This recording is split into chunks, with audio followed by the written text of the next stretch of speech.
This happened. A Republican congressman, 23 tweets about impeachment, and the first letter of each tweet spells out Epstein didn't kill himself. Perhaps one of the most epic Epstein memes ever entered into public meme record. See, this is about the impeachment of the president. And these were 23 substantive tweets that made points. And he had to post them starting with the last letter of the sentence and go back so that as you read going down his Twitter thread, it says Epstein didn't kill himself. But it gets better. Apparently, when someone reached out for comment, his response spelled out Area 51. Clearly, he's messing around. He's being silly. I think it's fair to say that in matters of impeachment, we should probably keep jokes to a minimum. So I think there's some criticism warranted here. But for the most part, it's his time. It's his Twitter account. It's not like he's reading into public record a fake statement he made up and that he's going to claim was a bit. Oh, Adam Schiff did that. That's right. You want to criticize really goofing off and really causing problems? We can look at Adam Schiff, who literally read a bit, like he was doing a comedy routine while we're supposed to be dealing with the impeachment of the president. It's ridiculous and insane. And then after the fact, they said that was fake. You made that up. And he goes, well, I thought that was obvious. No, he seriously read it. He's like, this is what Trump is communicating. And now people believe that fake news. Okay, somebody wants to put a meme in the series of their tweets. I'll say, come on, let's keep it serious. But I get it. It's a joke. Now, here's the bigger point here. First of all, bravo, Dr. Gosar, epic meme. I want to point out, many people do not believe Epstein ended his own life, including individuals who are working in New York, currently investigating what's happening. My understanding is that subpoenas are being issued as to what happened with the prison, because either Epstein did or he didn't, but we know there's tons of irregularities, so there's still an investigation. We know a famous pathologist says, no, I do not buy this. Okay, so fine. There's no grand conspiracy so far, just doubt and inconclusive results. But guess what? The fun police are here. That's right, former Rep. Katie Hill proving and giving us a great example of why the left can't meme, because they are the fun police. They are the student council members who are raining on your parade. They are Buzz Killington from the Family Guy joke. They are that dorm floor RA who's going to come down and say, you can't be drinking. And all the 21-year-olds and 20-year-olds in college are like, dude, are you seriously going to rat us out because we're having a few beers? Yes, that's what they do. Check this out. All right, let me show you the first tweet for those that are listening. Kyle Cheney of Politico said, this is wild. As many have pointed out, the first letter in each of the top 23 tweets on Rep. Gosar's account spell Epstein didn't kill himself. The 23 tweets were about today's impeachment hearing, but that's besides the point. The top response is, he didn't. Okay, dude, you ask a regular person, they're going to tell you that he didn't, okay? I'm not saying he did or he didn't, but I'll tell you what, my favorite, I can't remember who posted this, but they were like, I got into an Uber, and I think it was Chris Reagan, and he's a YouTuber. He's like, I got into an Uber, and the first thing the guy says is, yeah, that dude didn't kill himself. Like, nobody believes it, okay? We just had the expose from ABC. The story was spiked. We know powerful interests are protecting powerful people. So yeah, nobody's gonna buy it, dude. Whether it's true or not, I can't say. But it's being looked into. We've got conflicting reports, and an investigation is still happening. So hey, check this out. GOP rep clashes with Katie Hill after she condemned his Epstein Twitter joke.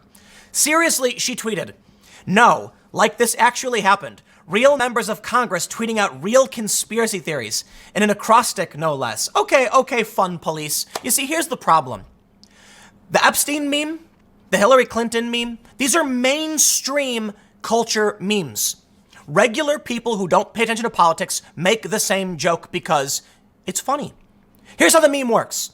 You present a fact like, did you know that today there's actually more tree growth in North America than there were in the 1970s? The deforestation has actually begun to reverse itself due to new laws and regulations, and Epstein didn't kill himself. That's part of the meme. So you say a fact and then just tack it on at the end. Or people are now doing things where, like, at a cafe, there was a board. I can't remember where I saw it. It was just Reddit. It was just like a meme page. And it said, like, you know, cappuccino, foam and coffee, you know, latte, milk and coffee. And then it said Epstein and then didn't kill himself. And yes, regular people are getting in on the meme. Most people don't believe it, but most people just see it as a cultural phenomenon that's funny. There's also the joke about Hillary Clinton Whenever a show ends or something, or like a product is canceled, that's the joke, that Hillary did it. So like, let's say there's a flavor of seasonal candy bar, and they announce the candy bar is being shut down. Someone will tweet make a fake tweet of the candy bar saying, I have evidence that will lead to the arrest of Hillary Clinton. That's the joke. They don't really believe it. It's meant to be funny, like she's going around like a boogeyman getting rid of candy bars. So a lot of people are not playing this. But here's what they've done. Katie Hill has turned a mainstream meme into a conspiracy theory. Okay, dude. If you actually pay attention to the jokes people are making, to the shows they're watching, to the fun they're having, you'd realize that not everyone is literally trying to claim that there's a grand conspiracy involving Clinton and Podesta and boogeymen. They're just getting in on the fun. Like, it's a weird circumstance, and it is fun. And I'll tell you this too. You watch the Joe Rogan podcast, possibly the biggest podcast in the world, or at least one of them, and near the top, because it goes up and down. Joe posts all the time about Epstein and saying like hashtag look into it. I'll tell you this, man. Joe's an MMA commentator, podcast host. He's a good example of like the regular American. And that's why his show is so popular, because he's willing to talk about everything from kind of like a layman point of view, except MMA, of which he is like one of the foremost experts. But that's besides the point. His MMA show is different. I'm bringing this up because if you follow Joe on Instagram, you're going to be seeing the Epstein stuff all the time. Regular people understand what this means. Katie Hill's here to rain in the parade. And I don't think it's because she actually is concerned about conspiracy theories. It's because she's so tribal, she can't recognize that regular people are into this. And this is what I've talked about before. Listen, someone was tweeting about Warren's meme team. Elizabeth Warren is going to be producing memes. She's got meme smiths. No, it fizzled out. Nothing happened because the left can't meme. Okay, some of them can, but it's about averages. I can't tell you why, but I will say most memes in the political space, is according to a study, come from 4chan and r/the Donald. Coincidentally, then, Reddit quarantines the Donald for dubious reasons, but I digress. The memes still exist. But also, it's not so much the memes come from the Donald, it's that the Donald meme smiths understand the overlap between regular meme culture. Young people on Instagram and on Reddit like making jokes.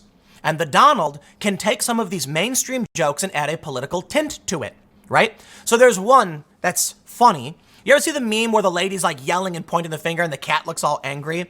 Yeah, they put a beanie on the cat and it says, take the red pill, Tim. And I'm like, dude, people act, I will address that meme and say, people think as though there is a red or blue pill. And I completely disagree. I think there are staunch tribalists that you could ascribe that to, but there is no taking of the pill unless you're not actually paying attention.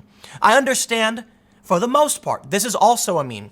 And just because you've taken the red pill or become woke doesn't mean you're 100% on board with every single idea. This too should not be taken so seriously, but it is. The Anti-Defamation League puts out a list of like the pills, and it's like, oh, dude, you know what, man? It's mostly a joke. It's not completely serious. There are some people who take it seriously, but for the most part, it's a joke. The meme about me, it's meant to be funny. Because I am not a Trump supporter. I am not a conservative. I just think these people are killing the fun. And I can't tell you what, I don't know. Here's what I think really happens. When someone like Dr. Paul Gosar decides to have a bit of fun and posts a mainstream meme, right? Listen, I'll tell you what, man. Joe Rogan hosts a fun podcast. Possibly the biggest, like I said, right? Think about how many Americans love listening to his show. And then take a look at which faction is more in line with that kind of narrative. Well, Joe's going to talk about aliens, and he's going to talk about DMT, he's going to talk about quantum theory and politics. And Joe's a pretty lefty dude. And Joe's going to post Epstein memes. Now take the biggest podcast. Take the average listener and present them with one of these. And they're going to be like, oh, it's so funny when Joe does the Epstein stuff. And they're going to look at Paul Gosar and go like, oh, nailed it. Wow, 23 tweets in reverse order. Epic memeing. And they're going to look at Katie Hill and she's ragging on you. Why would you want to take the buzzkill minority position on a good time? I have no idea. But you know what? I was thinking about some personalities. And I will say this, Republicans have their problems too, okay? I look at like, the Katie Hill types, the left today, no longer is the cool, it's no longer the cool punk rock people. They're not there anymore, sorry. Like, Joe Rogan is not in line with what Katie Hill is saying. The punk rock, skateboarding, fun-loving individuals who believe in freedom are not with you because you've gone nuts. And now the Democrats are being dominated by the stodgy, pocket protector, glasses wearing, well, actually, it's a conspiracy theory kind of people. And I can't tell you why, but it happened. Maybe it's because social justice is inherently, like, I shouldn't say social justice. I should say these left-wing identitarians who believe heavily in race-based policy and racial government and all these things are too authoritarian. And so the punk rock greaser types, the lone wolves, the skateboarders, the people who want to chill, play video games, have a good time, and mind their own business, don't want to have anything to do with that. But they're not conservatives. So the Democrats have effectively split themselves off from the good time. And from that, somehow, a bunch of Republicans, and when I was growing up, the Republicans were the stodgy, well, actually, listen, straightening their tie. Now you've got Republicans getting in on the meme. So what's going to happen then when you get a young kid who's on Instagram, and what does he see? Stodgy Katie Hill going like, I cannot believe he's posting conspiracies. And that young kid, that Gen Zer is like, dude, I post these all the time. Like, they're funny. And then who does he look to? Dr. Paul Gosar of all people? That's the person who's more likely to align with the young kid who's posting memes on Instagram? You know what, man? I'm thinking something more and more. I'm thinking about where the millennials are with Democrats and where Gen Z is. And I think there's something interesting. This moral authoritarianism exists mostly, it seems, within millennials. It certainly exists with Gen Xers, Boomers, and Gen Z, but I think it's strongest with the millennial left. My opinion. So I was looking at data, and I talked about this quite a bit in the past, and I'll wrap this up with the responses between Gosar and Katie Hill, but I want to mention, you know, in 2006, I did a couple of videos on this, but it bears repeating. A researcher at Syracuse University noticed that liberals were having 1.4 kids per family, and Republicans are having 2.04. Republicans, or conservatives, I should say, were having just above replacement, slightly, but liberals were below replacement.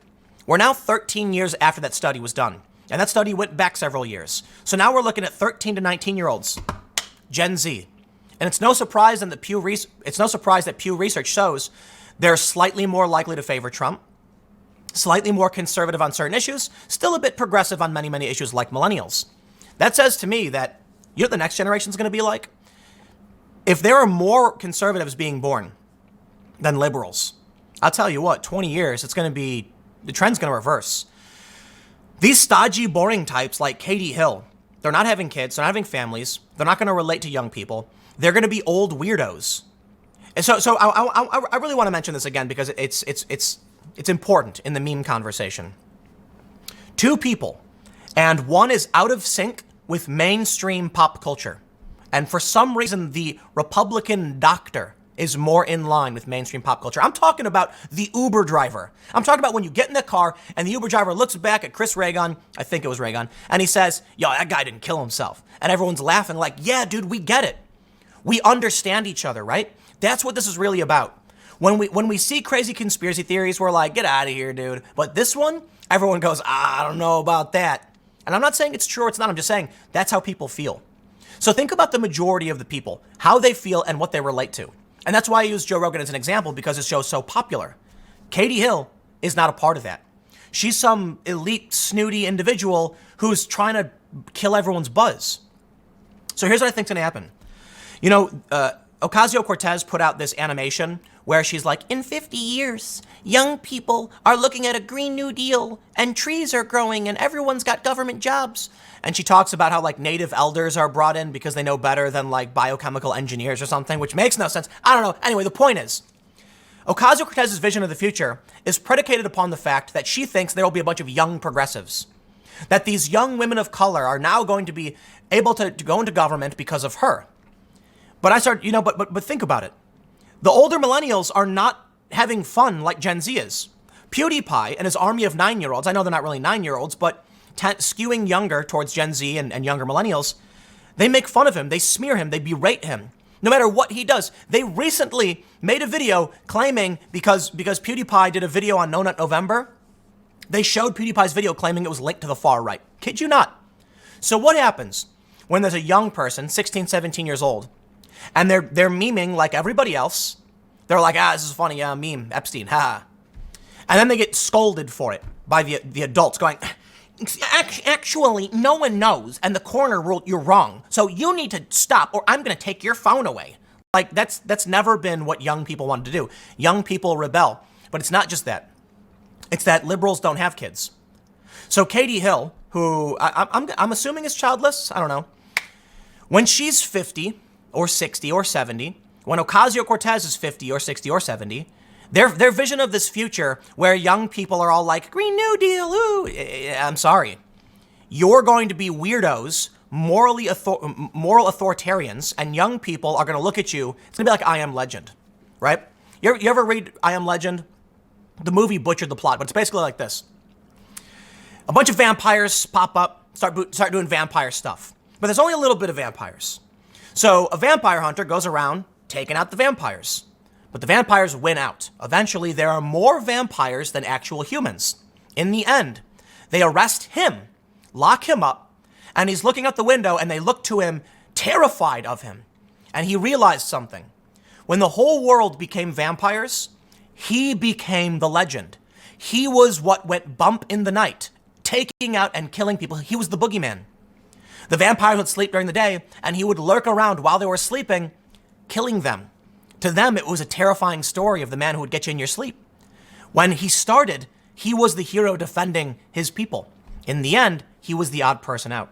I think that's the future that's in store for a lot of these millennial progressives.